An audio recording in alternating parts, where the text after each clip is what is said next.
contrário. É porque o computador não tem ética e não tem moral, né? E essa é a grande discussão do pessoal que eles querem dar uma parada na inteligência artificial, é assim, quem que vai controlar essa ética e essa moral? Porque ele tem viés também, É, né? Ele é alimentado claro. com essas informações. Mas Eu isso que até meu tenho pai uma falou... curiosidade com a Regiane, ser ex-dentista. Né? A tua atividade exigiu muito de você que você tivesse perícia. Essa perícia no sentido técnico, isto é, a capacidade de fazer algo sem equívoco ou com a redução ao máximo do equívoco, ela é obtida cada vez mais com o uso de robôs. Não necessariamente na tua área, em outras áreas também. Mas o que seria exclusivo de uma dentista ou de um dentista que a máquina em si ela não teria? Um olhar clínico, uma percepção, uma intuição? Eu acho que o cuidado ao paciente. A empatia com a dor do paciente, eu acho que é uma coisa que a máquina nunca vai ter. Inclusive, quando a gente fala, e o Yuval fala, né, da evolução, da transformação de todas as profissões ligadas à medicina, que o médico vai se tornar de novo um cuidador, porque a máquina vai fazer o diagnóstico e a máquina vai te dar um diagnóstico melhor. O algoritmo da máquina pode ser melhor do que o algoritmo humano para fazer um diagnóstico e para prever a evolução, né? E acho que em todas as ciências médicas isso pode acontecer. Mas a empatia, o cuidado vai ser a característica do profissional do futuro, profissional da saúde do futuro. Então eu achei muito bonito e eu acho muito pertinente, porque a máquina vai ter empatia? Vamos ensinar a máquina? Essa é a questão dos soft Exato. skills que as escolas querem incentivar, né? A questão da humanidade que existe em cada um de nós. E uma das coisas que foi uma surpresa acho que para a humanidade inteira, é que a gente achava que a questão dos robôs, né, da inteligência artificial, ia substituir os trabalhos manuais. Ia ser ali Mas nunca ia no chegar campo. na arte, né? Nunca ia chegar. E assim, os primeiros que vão ser substituídos são os trabalhos mais intelectuais, então. né? Exatamente. Mas nós tivemos uma mudança em que o trabalho manual passou a ser valorizado, Sim. não como salário, etc. No meio de quem tem condição econômica, a ideia de fazer com as próprias mãos, a noção do pão artesanal. Exato. Quase que nós tivemos, fazendo aí um trocadilho horroroso, mas verdadeiro, uma pandemia. Né? Durante Todo mundo. Quase todas as pessoas que podiam, de alguma maneira, ficar isoladas, se dedicaram a fazer pão também. Né? Mexer com a mão, fazer cerveja artesanal. E eu brinco, né? Num mundo tecnológico, as minhas aulas ou palestras, elas são artesanais, de fermentação natural. Sou eu, um público, né? Não tem nenhuma outra tecnologia, exceto, claro, né? Um microfone ou eventualmente não uma tem nem transmissão. PowerPoint. Nada, nem ponteira. É mesmo? Não só... tem. Sim. E durante um tempo você vai dialogando e as pessoas vão atentamente prestando atenção, como aquelas que estavam em volta do fogo na caverna. Lá atrás. Né? Com o olho mais aberto quando a coisa interessa ou dormindo quando não interessa. Tal como era na caverna. Isso não significa que nós estamos voltando para as cavernas. Significa que a gente está trazendo das cavernas uma coisa que não pode ir embora, que é a convivência, a empatia, a capacidade, né, de você ter solidariedade, né, coisas que eventualmente uma máquina ela pode simular. Né? A gente já teve os primeiros casos, vocês leram, de pessoas que acabaram se suicidando em função do contato com a inteligência artificial. Ah, né? não estou sabendo. Por conta do quê? Porque ele passou a dialogar com uma máquina, fazer perguntas, e ela sugeriu a ele que a vida não fazia o menor sentido, foi um que era teste melhor. que um jornalista de Nova York fez com a inteligência artificial do Bing, né? Sim. Que é aquela... Não, mas essa da ele só Microsoft. sugeriu. Na Ele França sugeriu. nós tivemos 2 casos de Na pessoas França, a pessoa... assim, isso eu não sabia. que a pessoa, ela, ao final, disse, bom, nada sou, nada serei, coisa que a filosofia faz há tempos, mas sem tentar com que você chegue às vias de fato. Né? E aí, a pessoa isoladamente, há um mundo muito isolado. Né? Quando você falava da empatia, eu me lembrei, um dos trabalhos mais bonitos que tem no Brasil é o que é feito pelo CVV. É o Centro de Valorização da Vida, em que a pessoa, numa situação de desespero, de agonia, ela liga para alguém. Né? Esse alguém, o tom da voz, ele pode ser até emulado, né, por uma inteligência artificial, mas a capacidade de perceber a dor na outra pessoa, eu acho que ela vai além de um algoritmo. Então, você pegou o ponto certo a vivência em relação a isso. da gente para se colocar no lugar da pessoa, né? É.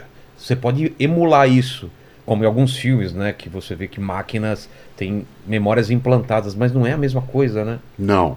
Uma das coisas gostosas, vocês são mais jovens e por isso tem várias vantagens e outras não. Mas quando se fez Blade Runner, vocês se lembram que uma das maneiras de se identificar um replicante era, pelo exame da íris, perguntar para eles das vivências dele do passado. Algumas coisas elas eram inventadas, ali implantadas, e outras, quando se perguntava, e a tua mãe? Certo? Qual é a tua lembrança da tua mãe? E não havendo a lembrança, a pupila se dilatava e havia, né, aquela identificação. Por isso, claro que o cinema, a literatura sempre lida com isso, e a ciência, às vezes ela antecipa, né, às vezes ela vai a reboque, mas que é um mundo que tem um encantamento, né, eu nunca imaginei, né, em toda a minha trajetória, que eu fosse vivenciar. Se eu vi televisão a primeira vez com 10 anos de idade, não que não, porque não houvesse na minha família, não havia na minha cidade. E depois eu fui acompanhar a primeira máquina de escrever, que era elétrica. Nossa. Né? E, portanto, você podia mudar a letra pegando uma esfera e colocando. E o passo seguinte, em 93, que foi o primeiro computador pessoal, um 386 DX2. Né? Exatamente. E essa sequência de situações, ela melhoraram imensamente a minha atividade. Poderiam tê-lo feito. Né? Por isso, a pergunta é, você tem medo da inteligência artificial? Eu tenho medo de qualquer coisa que seja mal usada. Exato. Tudo na teoria pode ser usado para o bem e para o mal, né? Qualquer ferramenta. Só um minutinho, mãe. Ele tem que colocar. Ah, você tá com o microfone? Então vai. É que o Pedro, quando ele falou sobre a escola, sobre o mundo digital, Portela, é assustador. Eu não sei como seria professor hoje em dia, porque eu vejo esses jovens, vendo pelos meus netos, que eles é uma geração doente. Eles não conseguem resolver os problemas mínimos, os mais fáceis. O problema que você está falando é da vida pessoal, não é problema de matemática. Eu não sei até que ponto realmente o mundo digital afetou de uma forma, emocionalmente, é uma geração doente. Eu fico muito assim assustada. Não, num sentido, né? E outro. E existe uma dúvida geral sobre o que é o futuro, não só dessa geração, Exatamente. mas dos empregos atuais mesmo. Então, assim, quando eu fui lá interessado nessa reunião por causa da minha filha, eu não sei se faz sentido a minha filha, não sei o que ela vai ser, não sei se ela vai ser porteira de um prédio no metaverso, sabe? Se ela vai plantar flores digitais, assim. Mas eu me formei em odontologia, a profissão que eu exerço hoje não existia quando eu me Exato. formei. E Então, a profissão que a minha filha vai exercer provavelmente faz ainda ideia. não existe. Eu não sei. Então a gente fica perdido de como preparar esse jovem, Nem também do essa meu, que tem criança. 18. Mas o que minha mãe falou é uma coisa que eu percebo, a geração do Paquito, o pessoal mais novo, tem uma inteligência muito forte para coisas que a gente não imagina, que a gente tem uma dificuldade absurda. E problemas muito básicos que a gente, desde criança, aprendeu a resolver, eles têm uma dificuldade. Então, acho que a gente tem alguns movimentos nisso, né? E é verdade. Primeiro, um ditado caipira: quem tem cavalo não anda a pé. Né? Se alguém faz por você, você não vai fazer. Exato. Aliás, é uma economia de esforço. Né? Se você tem adultos que, ao formarem crianças, com elas não partilham as atividades, não partilham as tarefas, é evidente que ela não terá essa condição, habilidade, né, de dar o passo. Né? Em outros momentos, uma parcela grande de nós teve que participar das coisas da família no dia a dia. E em vários países não é como no Brasil. Se você pegar a sociedade norte-americana, que é altamente tecnológica também, o menino tem que lavar louça.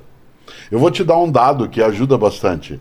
Embora o Brasil seja o segundo país do mundo, né, em termos de posse de, por exemplo, mobiles, de celulares, né, há mais celulares do que a população, nós somos o 30º na propriedade de máquina de lavar louça.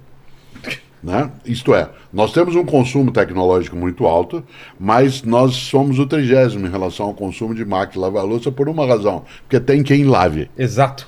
Certo? Se tem tem quem lave, pode ser a mãe, o pai, ou alguém que é contratado para fazê-lo. Outras nações não têm essa condição. Você tem que ter ali uma partilha. O menino nos Estados Unidos, ou outros lugares, tem que tirar a neve da casa, da porta da casa de manhã, no sábado, e o pai paga $1 para ele fazer isso.